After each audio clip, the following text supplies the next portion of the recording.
Here's my 96 Yamaha Virago 1100, and I'm enjoying riding the bike. And in order to make it more useful, what I think I'm going to do is order some saddlebags for it. It's got the brackets, but it did not come with saddlebags. I think with the rear shock like that, I think we're going to be looking at some slash cut bags. So let's go on the internet, see what's available.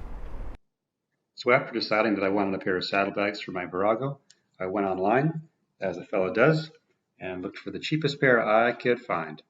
And I came across wish.com, and I thought, wow, this stuff looks really cheap. And I found that saddlebag style number 5 here fit the bill. It's got the slash cut, it's got the rivets, which I don't mind, buckles, black. So this is the one that I purchased. Let's take a closer look here. This is it here. It's got the slash cut, the rivets, the buckles. It's got some eagle, you know, America. So I thought for the 40 odd bucks that it would cost, I thought it was worth the risk. So I clicked buy, and 10 days later, I had a pair of saddlebags on my front door.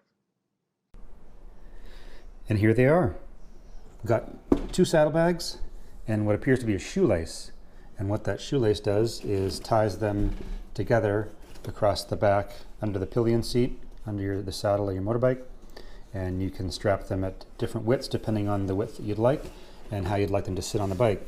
So what I can tell you from my first impression is that they are definitely not leather. You can see it's like this foam material with a plastic faux leather covering on it. So durability wise, I'm not sure, but they do look okay. They're nice and lightweight.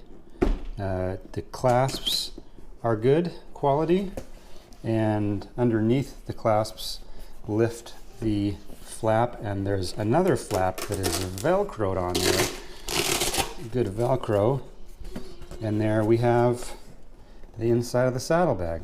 So we're going to remove the seat from the bike, throw these on underneath, pop the seat back on the bike, and I'll show you what they look like installed. There she is. Got the saddlebags on now. Slash cut lines up fairly well with the shock. They fit just in front of the turn signals. The view from the back and from the left side.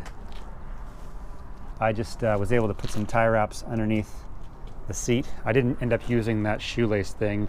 Used a sort of a coordination of tie wraps to get it set left to right, and also to keep it set on the bike forward and aft like that. And generally, I think it completes the look of the bike. Now, for 40 bucks, I'm not going to complain, but also I'm not going to use these for any touring or anything like that. But if your main goal is just to complete the look of the bike with some not bad looking saddlebags, then I guess I'd recommend these. I mean, for 40 bucks versus 150, 200, 300 bucks for a nice set of bags, well, you can make up your own mind, but I'll be happy with these knowing I only paid 40 bucks and they look okay. Thanks for watching.